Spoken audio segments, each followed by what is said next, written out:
Dear viewer, এই মুহূর্তে সবচেয়ে বড় চাকরির খবর হচ্ছে রেলওয়েতে লোক নিয়োগ করা হচ্ছে, সেই সংক্রান্ত বিজ্ঞপ্তি জারি করা হয়েছে।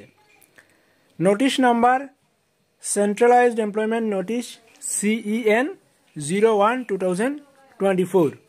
তো দেখে নেই কী পোস্টে নিয়োগ করা হচ্ছে, কতগুলো পোস্ট রয়েছে, কোয়ালিফিকেশন কী কী লাগছে, বেতন কী কী থাকছে, কীভাবে অ্যাপ্লাই করতে হবে, মানে পুরো প্রসেসটা আমরা দেখে নেব। তো আপনারা জানেন রেলওয়েটা অল ইন্ডিয়া লেভেলের জব প্রোভাইড করে, তো যে কোনো জায়গাতে আপনাকে জব করতে হতে পারে। তবে হ্যাঁ, আপনি যে জোন সিলেক্ট করবেন আপনাকে সেই জোনেই রাখা হবে। বিশেষ করে এখানে ম্যাপে একটু গণ্ডগোল রয়েছে।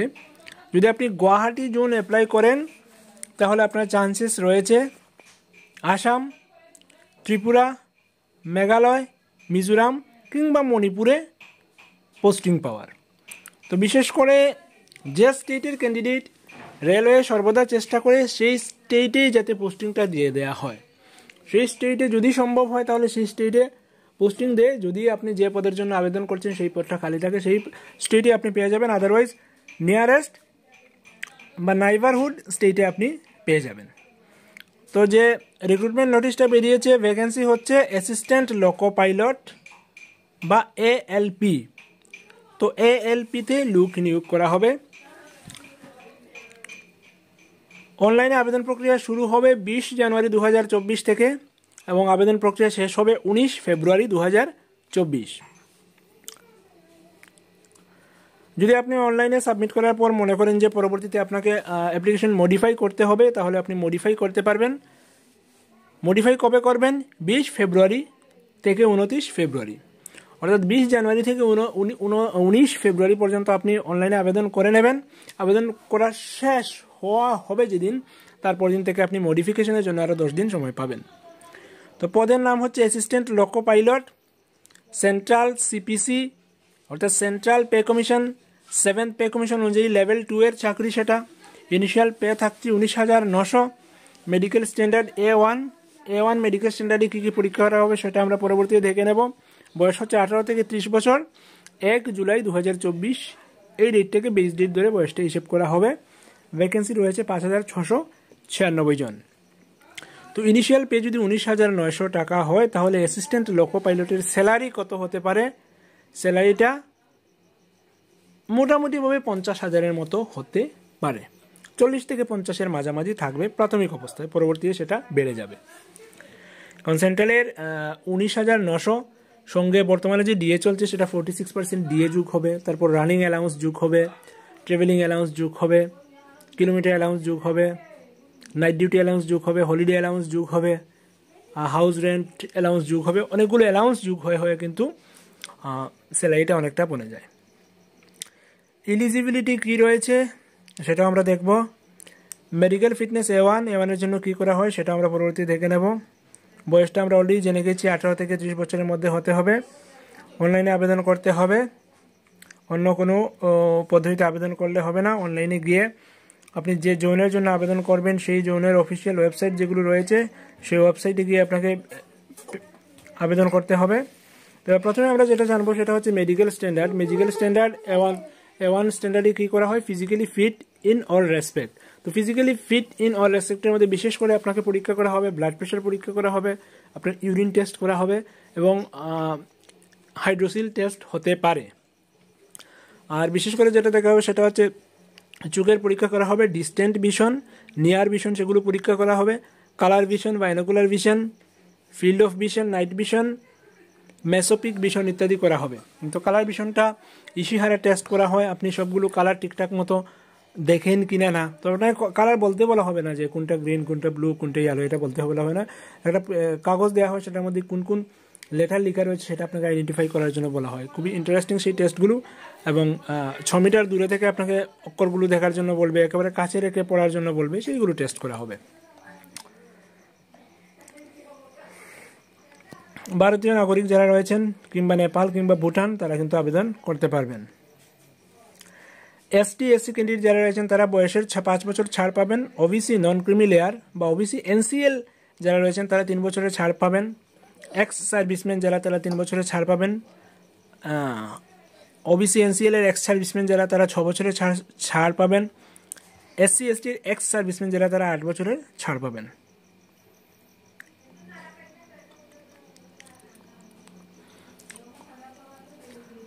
অথবা যারা লেভেল 1 রেলওয়েতে চাকরি করছেন তারা যদি আবেদন করেন নতুনভাবে সেখানে, তাহলে কিন্তু তাদের বয়সের ছাড় রয়েছে। UR এবং EWS এর ক্ষেত্রে 40 বছর পর্যন্ত, OBC NCL যারা 43 বছর পর্যন্ত, ST SC যারা 45 বছর পর্যন্ত তারা আবেদন করতে পারবেন। উইডো যারা রয়েছেন, ওমেন ক্যান্ডিডেট, ফিমেল ক্যান্ডিডেট, বিধবা যারা রয়েছেন তারা কিন্তু UR এবং EWS এর ক্ষেত্রে 35 বছর, OBC NCL হলে 38 এবং SC ST ক্ষেত্রে 40 বছর পর্যন্ত বয়সের ছাড় পাবেন।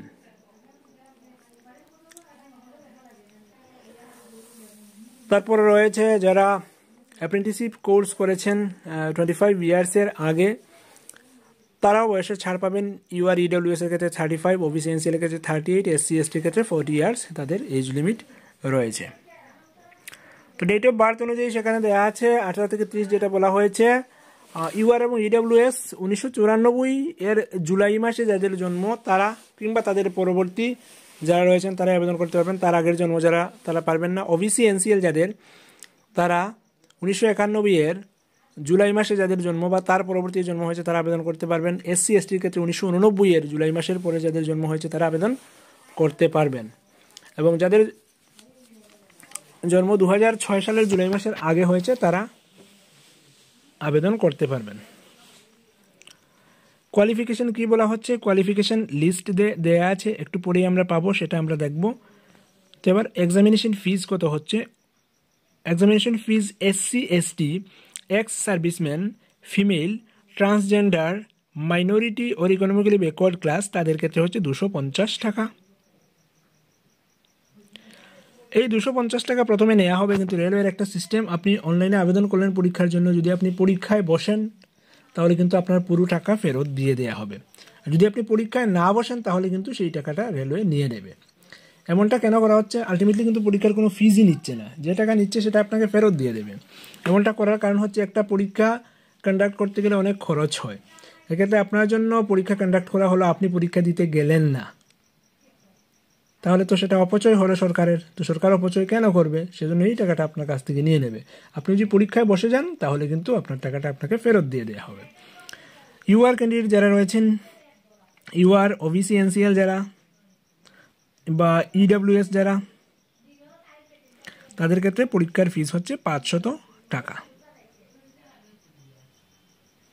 এই 500 টাকার মধ্যে 400 টাকা ফেরত দিয়ে দেওয়া হবে যদি আপনি পরীক্ষায় বসেন, অর্থাৎ CBT 1 এ যদি আপনি বসেন।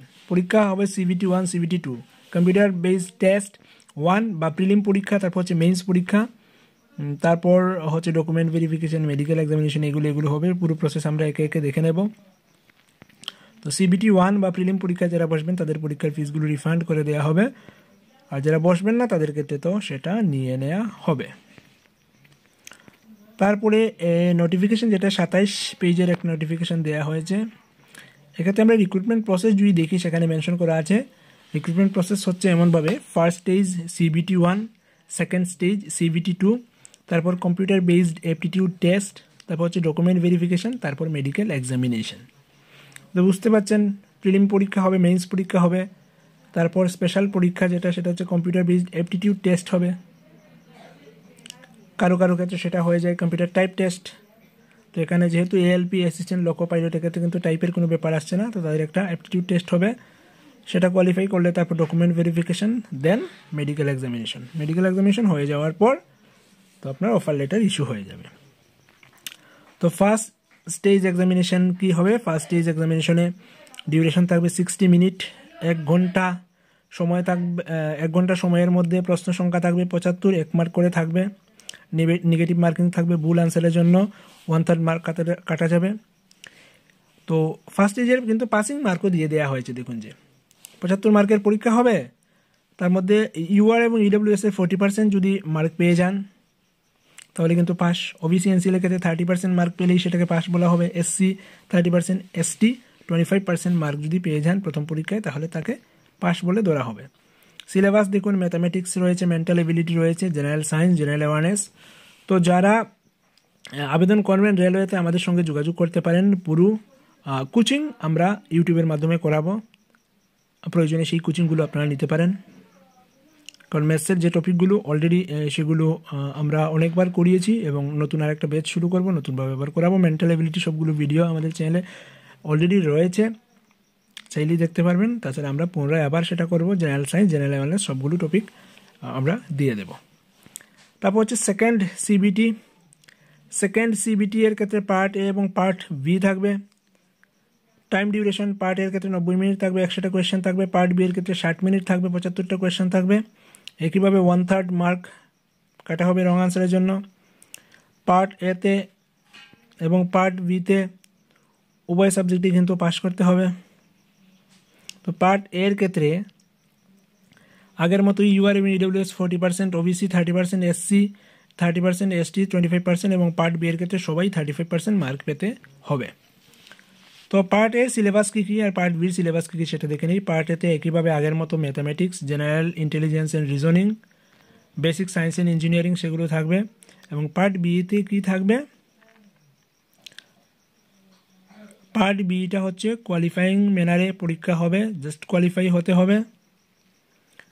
পার্ট বি এর সিলেবাস হচ্ছে ট্রেড রিলেটেড, অর্থাৎ আপনি যে আইটিআই কোর্স করেছেন সেই আইটিআই রিলেটেড কোয়েশ্চেন থাকবে পার্ট বিতে।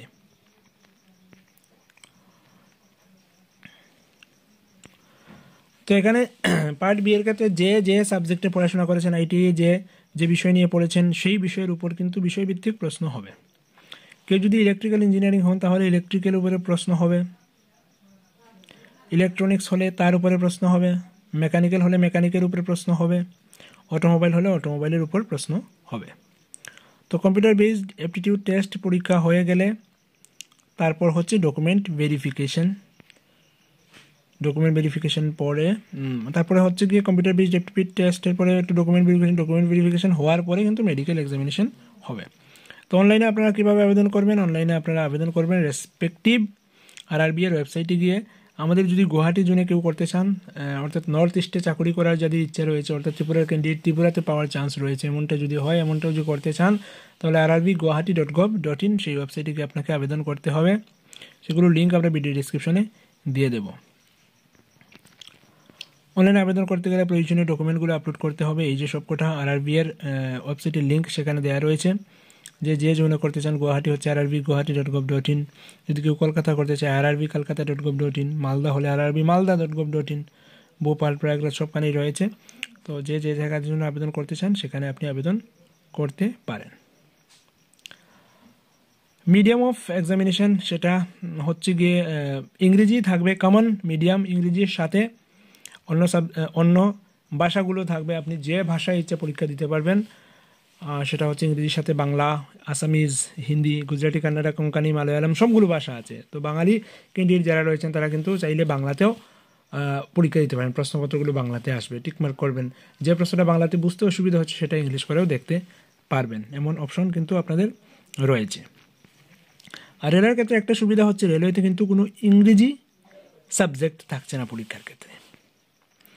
ইংলিশ সাবজেক্ট নিয়ে অনেকের অনেক দুর্বলতা রয়েছে, ইংলিশের যে গ্রামারগুলো সব ঠিকঠাক মতো কভার করা যায় না, যাতে এবং পরীক্ষায় যে প্রশ্নগুলো করা হয় অনেক টাফ প্রশ্ন করা হয়, সেগুলো ঠিকঠাকভাবে করা যায় না। তো রেলওয়ের ক্ষেত্রে এই ঝক্কি ঝামেলা নেই, কিন্তু ইংলিশটা সাবজেক্ট নেই, ইংলিশ ছাড়া কিন্তু আপনি পরীক্ষা দিতে পারছেন। তো এই ছিল আজকের আপডেট। পরবর্তীতে যখন এই নতুন কোনো আপডেট আসবে আপনাদের সাথে অবশ্যই শেয়ার করব। তার আগে আমরা বলছিলাম যে কোয়ালিফিকেশনটা আমরা দেখে নেব। এডুকেশনাল কোয়ালিফিকেশন দেখুন যে মেট্রিকুলেশন বা মাধ্যমিক, তার সাথে যদি আইটিআই এর যে কোনো একটা ডিগ্রি থাকে, এখানে মেনশন করা আছে মাধ্যমিক পাস সঙ্গে আইটিআই এর যে কোনো একটা ডিগ্রি, অর্থাৎ fitter, electrician, instrument mechanic, maintenance mechanic, radio TV mechanic, electronics mechanic etcetera বলেছে, সেগুলো কোর্স থাকে তাহলে আবেদন করতে পারবেন। অথবা যদি মাধ্যমিক পাস সঙ্গে একটা অ্যাপ্রেন্টিসশিপ ট্রেডের কোর্স করা থাকে তাহলে আপনি আবেদন করতে পারবেন। অথবা মাধ্যমিক পাস করার পর ডিপ্লোমা ইন ইঞ্জিনিয়ারিং থাকে, 3 ইয়ার্সের ডিপ্লোমা ইন ইঞ্জিনিয়ারিং থাকে, তাহলে আপনি আবেদন করতে পারেন। অথবা combination of various streams of this engineering disciplines from a recognised institute in lieu of ITI, তো ইঞ্জিনিয়ারিংয়ে যদি ডিগ্রি থাকে তারাও কিন্তু সেখানে আবেদন করতে পারছেন। এবার কোন জোনে কতগুলো পোস্ট রয়েছে সেটা ইন ডিটেল দেওয়া হয়েছে। গতকালকে আমরা সেম বিষয় নিয়ে ভিডিও করেছিলাম, পেপার কাটিং ওয়েবসাইটে দেওয়া ছিল, সেটা দিয়ে সেখানে কিন্তু কোন জোনে কতগুলো পোস্ট খালি রয়েছে সেটা মেনশন করা ছিল না। আজকে কিন্তু সেটাও মেনশন করে দেওয়া আছে। তো আমরা আমাদের সারাউন্ডিং যদি দেখি, আরআরবি গুয়াহাটিতে নর্থ ফ্রন্টিয়ার রেলওয়েতে রয়েছে টোটাল পোস্ট হচ্ছে 62 পোস্টের মধ্যে ইউআরদের জন্য 26টা, SC 9, ST 4, OBC 17, EWS 6, ex serviceman 6, total হচ্ছে 62 রয়েছে আরআরবি গুয়াহাটি। আরআরবি কলকাতার জন্য রয়েছে, কলকাতা আবার দুটো জোনের মধ্যে পড়ছে, একটা হচ্ছে সাউথ ইস্টার্ন রেলওয়ে এবং একটা পড়ছে ইস্টার্ন রেলওয়ে। তো ইস্টার্ন রেলওয়ের আন্ডারে 254 জনকে নিয়োগ করা হবে, সাউথ ইস্টার্ন রেলওয়েতে 91 জনকে নিয়োগ করা হবে। মালদা সেম ইস্টার্ন রেলওয়ে এবং সাউথ ইস্টার্ন রেলওয়ে দুটো জন মালদাতে পড়েছে। তো ইস্টার্ন রেলওয়ের অন্তর্গত 161 জন নিয়োগ করা হবে এবং সাউথ ইস্টার্ন রেলওয়ের অন্তর্গত 56 জনকে নিয়োগ করা হবে মালদাতে। আর আমাদের কাছাকাছি কী রয়েছে, আর তো কাছাকাছি নেই, বাকিগুলো দূরের রয়েছে। সবগুলো বিভাগের জন্য কতগুলো পোস্ট রয়েছে সেটা আপনারা দেখে নিতে পারেন। সবচেয়ে বেশি রয়েছে Bilaspur south eastern central railway, সেখানে অনেকগুলো পোস্ট রয়েছে, 1192 জন নিয়োগ করা হবে। তো টোটাল হচ্ছে 5696টা পোস্ট রয়েছে, সেগুলোতে নিয়োগ করা হবে। এনএক্সারের মধ্যে অনেকগুলো ফরম্যাট দেওয়া হয়েছে, সেটা পরীক্ষায় আপনারা যখন কোয়ালিফাই করবেন পরবর্তীতে প্রয়োজন পড়বে আপনার কাস্ট সার্টিফিকেটের ক্ষেত্রে এবং ওবিসি এনসিএল সার্টিফিকেট। যখন আপনি ফাইনাল সিলেক্ট হয়ে যাবেন তখন কিন্তু এই যে ফরম্যাট, সেই ফরম্যাট অনুযায়ী এসডিএম বা ডিএম অফিস থেকে একটা ওবিসি এনসিএল সার্টিফিকেট তৈরি করে নিয়ে যেতে হবে। তো ওবিসি এনসিএল সার্টিফিকেট কীভাবে তৈরি করবেন সেটা আমরা পরবর্তীতে জানিয়ে দেবো। পুরো প্রসিডিউর নিয়ে আমি আলাদা একটা ভিডিও করে দিয়ে দেবো, আপনারা সেটা জানতে পারবেন। তো আজকের মতো এই ছিল আপডেট, রিক্রুটমেন্টের আপডেট। পরবর্তীতে যখন নতুন কোনো রিক্রুটমেন্ট আসবে সেগুলো নিয়ে অবশ্যই আপনাদের সাথে আমি হাজির হব। সবাইকে ধন্যবাদ আমাদের সঙ্গে জুড়ে থাকার জন্য। পরবর্তীতে অন্য টপিক নিয়ে আবার আপনাদের সামনে হাজির হব। ততক্ষণ ভালো থাকবেন। Keep watching and keep supporting SMTN tutorial. Thank you.